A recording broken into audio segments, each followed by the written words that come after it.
The loneliness you keep treating as your own personal failure isn't a glitch. It's the product. The machine is working exactly as designed, and you are the output. And here's the part that should disturb you more than the loneliness itself. It stopped feeling strange.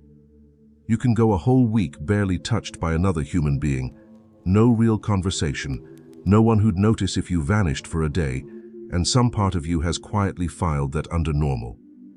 Not a crisis, just the weather now.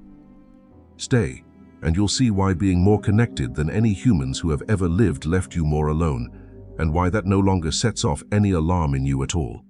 A while back I looked at my phone and did a small, grim piece of math. Hundreds of contacts, and not one name I could call at 3 in the morning without it being weird. But the real chill wasn't the empty list. It was noticing that I'd already made my peace with it. I'd stopped finding it alarming. There's a third reason for all this, and it's the one you'll fight me on. Because the first two are the world doing something to you. The third is about the version of closeness you quietly started to prefer. Before we get to that third wall, the one you built yourself, one thing. This channel exists to make the background hum you stopped hearing loud again. 3 times a week, Monday, Wednesday, Friday. Subscribe if you'd rather feel the loneliness than keep calling it normal. And like this if no one to call at 3 a.m. landed somewhere real. Now, the first wall. Start with the strangeness of the situation, because familiarity has probably blunted it for you. You are carrying, in your pocket, the ability to reach almost anyone you've ever met, instantly, at any hour. Every person who ever mattered to you is one tap away. By every technical measure, you are the most connected human being who has ever existed. And you're lonelier than your grandparents were with none of it. That's not a paradox that occasionally happens to sad people. It's the baseline. It's the water. But here's the part I actually want to sit on, because it's stranger than the loneliness. You're not shocked by any of this. Read that again. A person can be surrounded by connection and starving inside it, and instead of alarm, they feel nothing much. A shrug.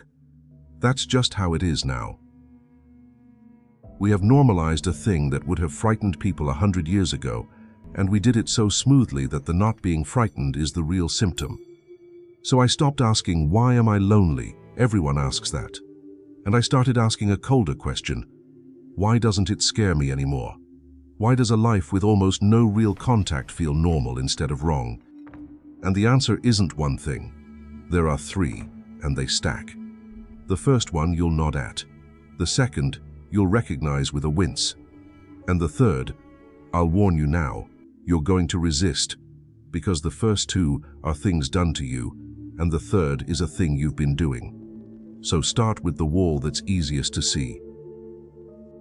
Wall 1. You were trained your whole life to keep every bond loose. And a loose bond can't hold anyone.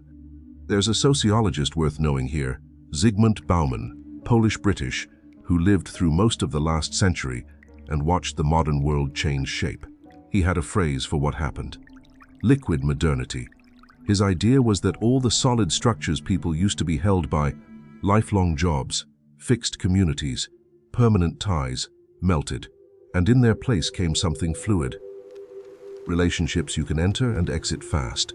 Bonds designed to be light, so you can drop them the second they get heavy.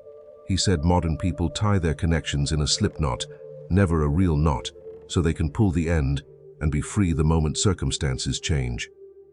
And you were sold this as freedom, which is the clever part. Stay flexible. No strings.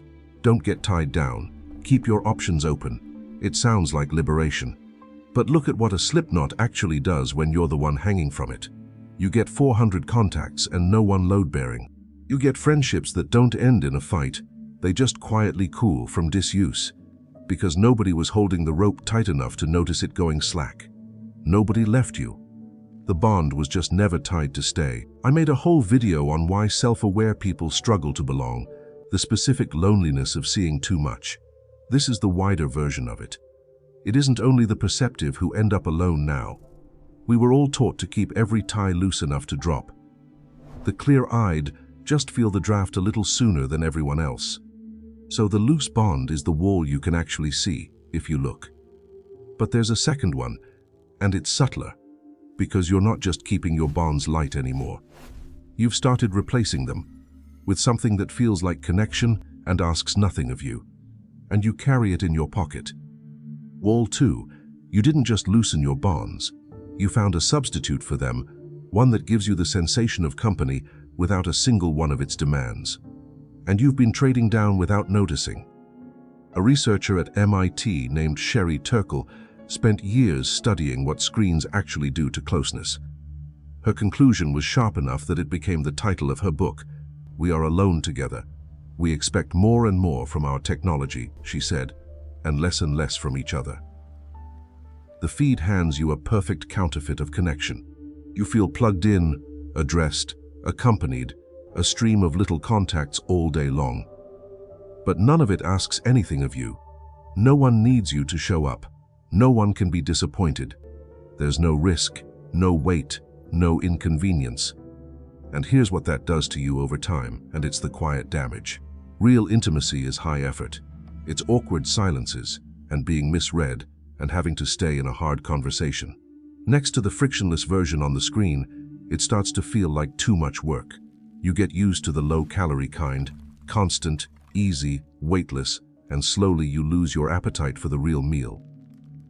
You're not starving because there's no food.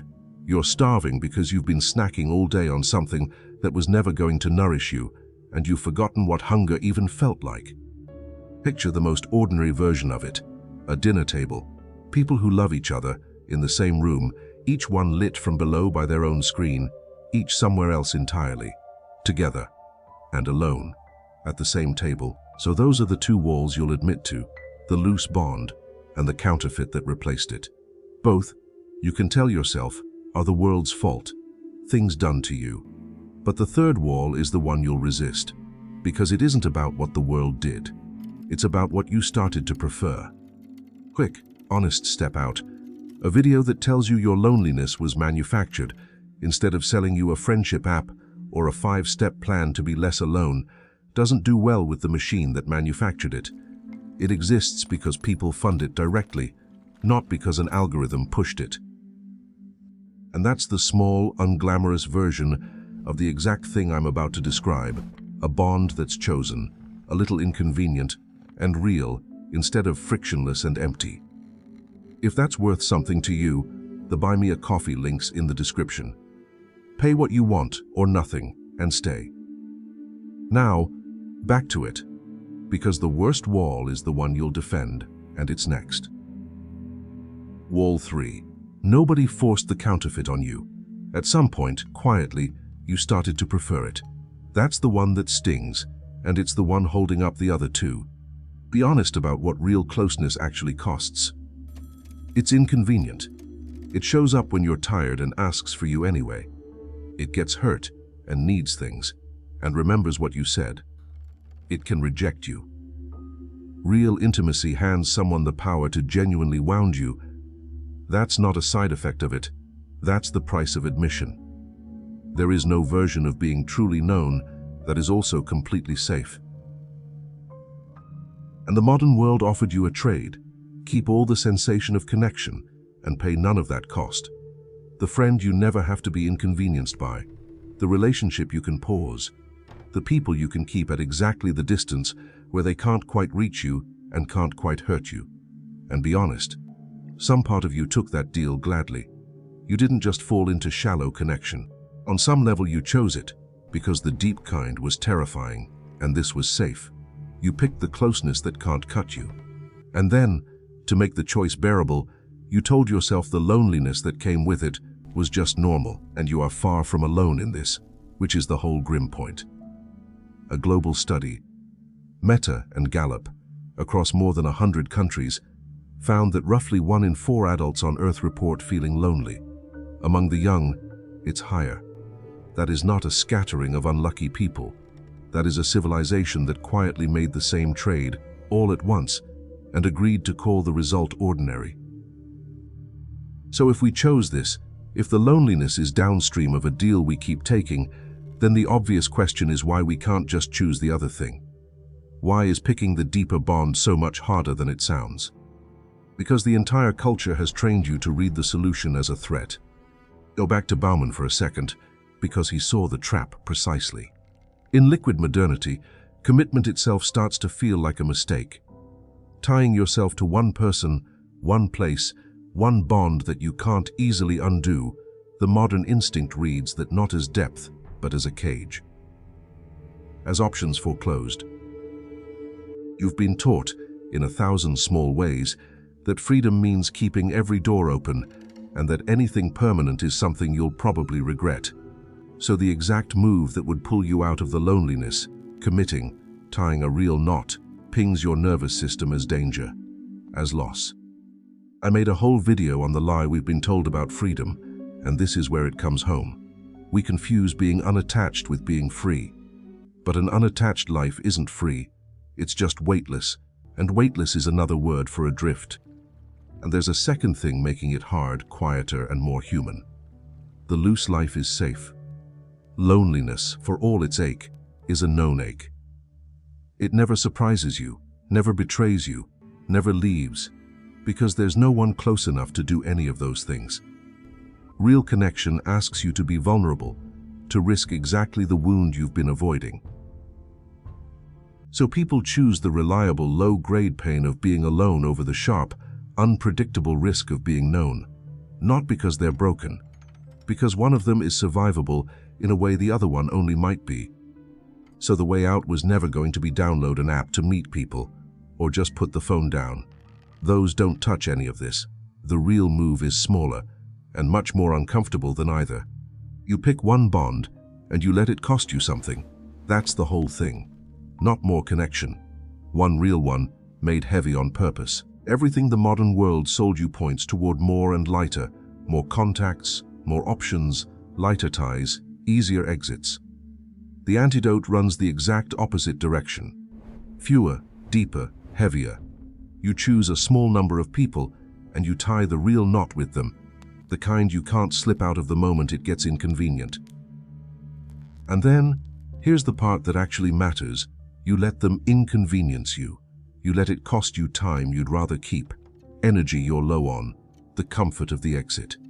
Because the thing that makes a bond real isn't warmth. It's weight. It's being reachable when it's not convenient. It's being, sometimes, a bit of a burden to someone, and letting someone be a bit of a burden to you, and neither of you reaching for the door. It's staying. That's the whole antidote to a liquid world, in one unglamorous word. You stay. When the friendship gets boring, when the person disappoints you, when a lighter option appears, you stay, on purpose, and you find out what exists on the other side of the point where you'd normally drift. One relationship you refuse to keep light. That's the crack in all three walls at once. The loose bond, the counterfeit, and the preference for safety. A single tie you let become genuinely inconvenient is worth more than 400 you can drop without a scratch. So what does that actually look like on a Tuesday, when there's no crisis and no grand gesture available? It looks embarrassingly small. No grand reunion, no dramatic heart-to-heart. Just a handful of moves that each cost a little more than the frictionless version, on purpose. It looks like calling instead of texting. Actually calling, the inconvenient one, voice, where you can't edit yourself, and there are real pauses, and you have to be present for all of it. Texting is the low-calorie version. A call is a small act of showing up. It feels weirdly heavy the first few times.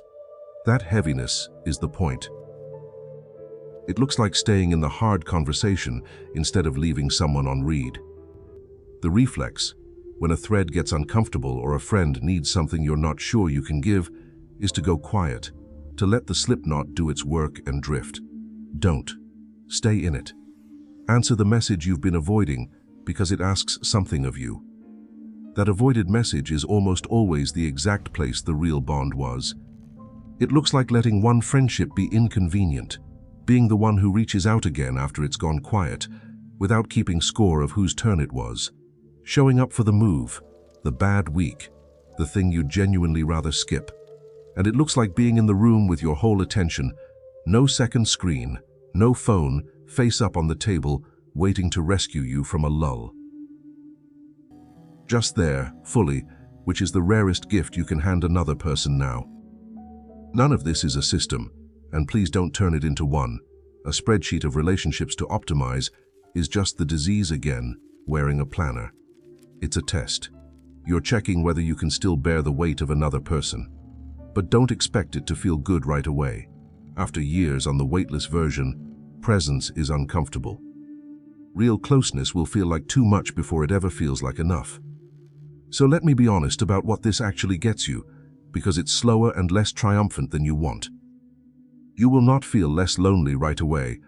I need to say that clearly, because the fantasy is that you make one real call and the warmth floods back in. It doesn't. A real bond is slower, clumsier, and far less immediately satisfying than the feed. It has dead air and awkwardness and stretches where it gives you nothing. For a while, choosing it over the frictionless version feels like choosing the harder thing for no reward. And some people won't meet you there at all. When you stop keeping it light, a few relationships will just end, because light was the only thing holding them together. That's not the approach failing. That's it telling you the truth about what those bonds always were. Here's what actually changes, and it's quieter than a cure. The loneliness stops feeling normal. That's it. That's the whole return. You don't necessarily get less of it, not at first. You get your alarm back. The thing that had gone numb starts working again, and a week with no real contact stops feeling like the weather and starts feeling like something's wrong. And that, feeling that it's wrong, is not a setback. It's the single most important thing that can happen to you here, because you cannot walk out of a room you've convinced yourself is fine. The strangeness coming back is the first step out. So here's the part that's actually yours, and it's smaller than this whole diagnosis made it sound. So I'm not going to hand you a plan to fix your social life. A 10-step system for connection would just be the liquid world again, optimizing the one thing that can't be optimized. 2 questions. That's all. The first one, ask it tonight, and don't rush past the answer. When was the last time you were fully with another person? Not near them. With them.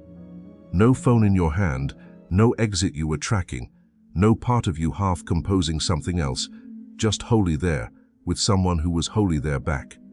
Sit with how far back you had to reach. For some of you, the reaching itself is going to be the entire answer. If you genuinely can't find a recent one, that's not a thing to be ashamed of. It's just the truest piece of information you have about the shape of your life right now. The second is a choice, not a question. This week, take one bond you've been keeping loose, one person you're always meaning to catch up with, and make it inconvenient on purpose. Call, don't text. Show up. Ask the real question and stay for the real answer. Let it cost you something. You are not trying to fix the modern world. You can't, and it's not your job. You're doing one thing only, refusing, in this single case, to call the loneliness normal, because you already knew it wasn't. Under the shrug, under the "that's just how it is now," you always knew a life with no one to call at 3 in the morning was not okay. The world taught you to stop being alarmed by that. Your only job tonight is to let yourself be alarmed again, and then pick up the phone while the alarm is still ringing. So here's the challenge, and it's smaller and harder than building a whole new social life. This week, one call. Voice, not text. To someone you've let go loose. No agenda, no reason, nothing to optimize. Just let it be a little inconvenient and stay on the line past the point where you'd normally wrap it up. That single call will tell you more than the last 20 minutes did. And in the comments, do the honest half out loud. Name the last time you were fully present with someone, no screen, no exit. And if you go looking and can't find one, write that. That's not a confession to be ashamed of. It's the first genuinely honest thing. And reading a whole wall of people admitting the same is its own strange proof you were never the only one adrift. Send this to the person you're always meaning to catch up with, and then actually catch up with them. And if you want work that keeps the background hum audible instead of soothing you back to sleep, the link's in the description. Not charity, fuel for the kind of thing you make by hand, For humans, I'll be here Friday.